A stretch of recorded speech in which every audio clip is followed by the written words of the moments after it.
प्यारे मसीह विश्वासियों, जय यीशु की। प्रस्तुत है 12 फरवरी 2021 के बाइबल पाठ।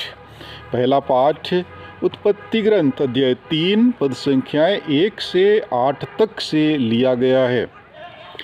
ईश्वर ने जिन जंगली जीव जंतुओं को बनाया था उनमें सांप सबसे धूर्त था। उसने स्त्री से कहा, क्या ईश्वर ने सचमुच तुम्हें मना किया कि वाटिका के किसी वृक्ष का फल मत खाना? स्त्री ने सांप को उत्तर दिया, हम वाटिका के वृक्षों के फल खा सकते हैं, परंतु वाटिका के बीचों बीच वाले वृक्ष के फलों के विषय में ईश्वर ने यह कहा, तुम उन्हें नहीं खाना, उनका स्पर्श तक नहीं करना, नहीं तो तुम मर जाओगे। सांप ने स्त्री से कहा, नहीं, तुम नहीं मरोगी। ईश्वर जानता है कि यदि तुम उस वृक्ष का फल खाओगे तो तुम्हारी आँखें खुल जाएंगी, तुम्हें भले बुरे का ज्ञान हो जाएगा और इस प्रकार तुम ईश्वर के सदृश बन जाओगे। अब स्त्री को लगा कि उस वृक्ष का फल स्वादिष्ट है, वह देखने में सुंदर है और जब उसके द्वारा ज्ञान प्राप्त होता है तो वह कितना लुभावना है। इसलिए उसने फल तोड़कर खाया। उसने पास खड़े अपने पति को भी उसमें से दिया और उसने भी खा लिया। तब दोनों की आंखें खुल गईं और उन्हें पता चला कि वे नंगे हैं। इसलिए उन्होंने अंजीर के पत्ते जोड़ जोड़ कर अपने लिए लंगोट बना लिए।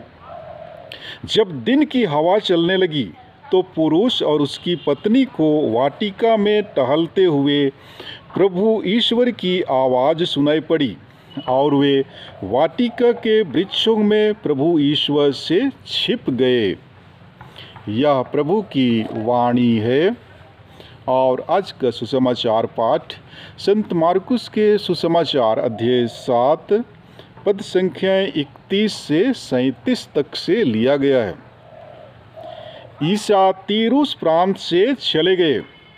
वे सीदोन होकर और देकापोलिस प्रांत पार कर गलीलिया के समुद्र के पास पहुँचे। लोग एक बहरे गूंगे को उनके पास ले आए और उन्होंने यह प्रार्थना की कि आप उस पर हाथ रख दीजिए।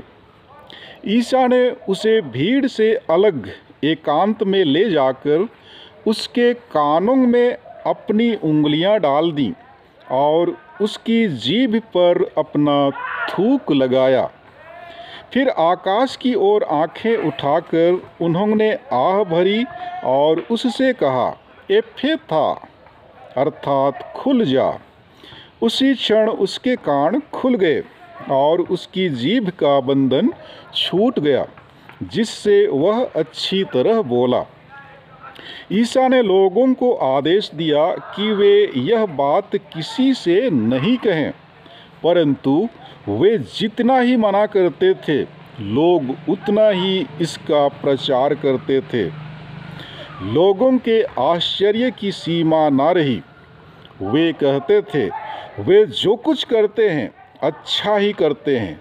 वे बहरों को कान और गूंगों को वाणी देते हैं। यह प्रभु का पवित्र सुसमाचार है।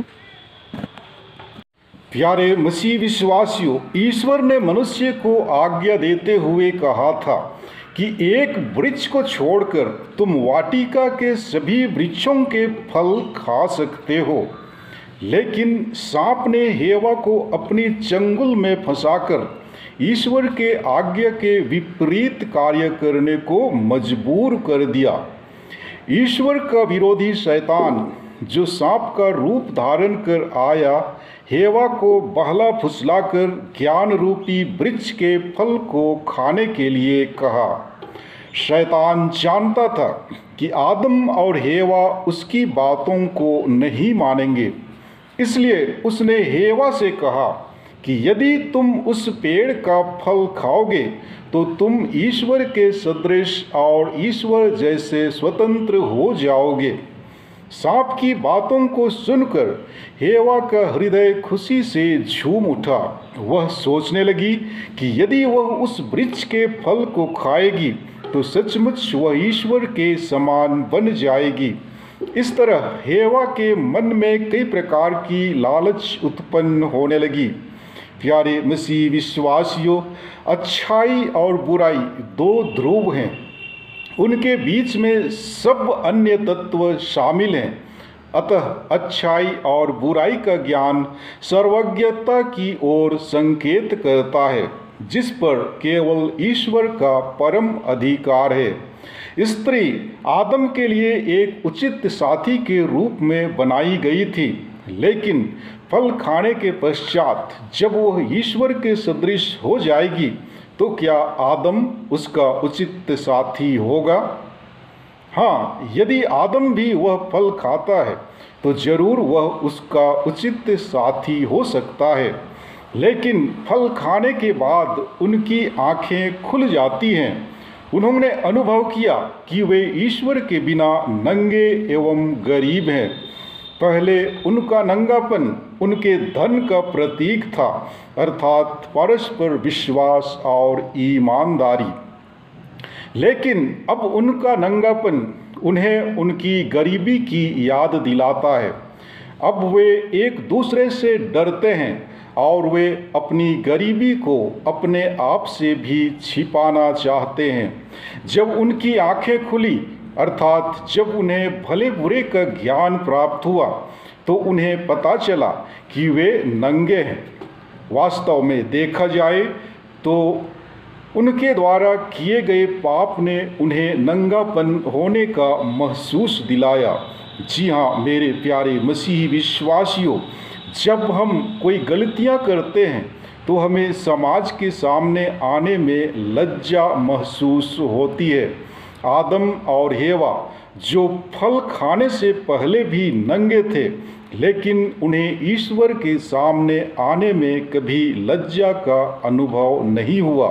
वे ईश्वर के साथ घूमते एवं बातें करते थे, लेकिन जब उन्होंने ईश्वर की आज्ञा का उल्लंघन किया तो उनके सामने आने से उन्हें डर और लज्जा का अनुभव होने लगा। ठीक उसी प्रकार जब जब हम गलतियां करते हैं तब हम न सिर्फ लोगों से डरते हैं, बल्कि लोगों के सामने आने से लज्जा अनुभव करते हैं। और आज के सुसमाचार में यीशु ख्रिस्त एक गूंगे तथा बहरे व्यक्ति को चंगा करते हैं। बहरापन हमारे शारीरिक अक्षमता को दर्शाता है, पर यह हमारी आध्यात्मिक बहरेपन की ओर भी इंगित करता है। सांकेतिक चिन्हों को पूरी तरह समझ नहीं पाने के कारण बहुधा बहरे लोग अकेलापन महसूस करते हैं। ठीक उसी प्रकार हमारा आध्यात्मिक बहरापन हमें समाज से अलग कर देता है और हम अपने आध्यात्मिकता में जीने की कोशिश करते हैं। हमारा व्यक्तिगत आध्यात्मिक जीवन कभी भी निजी नहीं हो सकता। जीवन के शुरुआत से हमारी आध्यात्मिकता में लोगों का बड़ा हाथ है। आज के सुसमाचार में लोग एक बहरे व्यक्ति को यीशु के पास लाते हैं और यीशु उन्हें चंगाई प्रदान करते हैं। आज इस जमाने में हमें ऐसा व्यक्ति नहीं मिलेगा जो बीमारों तथा मूक बधिरों को शब्द मात्र से चंगा कर दे, लेकिन व्यक्तिगत व्यवहार और परस्पर संबंध से हम भी एक दूसरे को चंगा कर सकते हैं। जी हाँ मेरे प्यारे मसीही विश्वासियों, बुखार से पीड़ित व्यक्ति केवल दवाई से चंगा नहीं होता, परंतु प्रेम तथा विश्वास से चंगा होता है। यीशु ख्रिस्त चंगाई का काम किए क्योंकि उन्हें पूर्ण विश्वास तथा भरोसा था कि वे ईश्वर की शक्ति से ये सब कर रहे हैं। इस दुनिया की दुख, विपत्ति, बीमारी आदि का मूल कारण पाप है। इससे यह नहीं समझना चाहिए कि कोई बीमार हुआ इसका मतलब उसने पाप किया है। अनेक कारणों से बीमारियां आ सकती हैं और प्रभु यीशु हमारी विश्वासपूर्ण प्रार्थना से हमें चंगाई दे सकते हैं।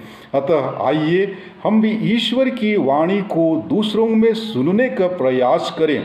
शायद ईश्वर किसी के मुस्कान में या परामर्श में या फिर किसी के सांत्वना भरे शब्दों में हमें संदेश देना चाहते हैं। आमीन।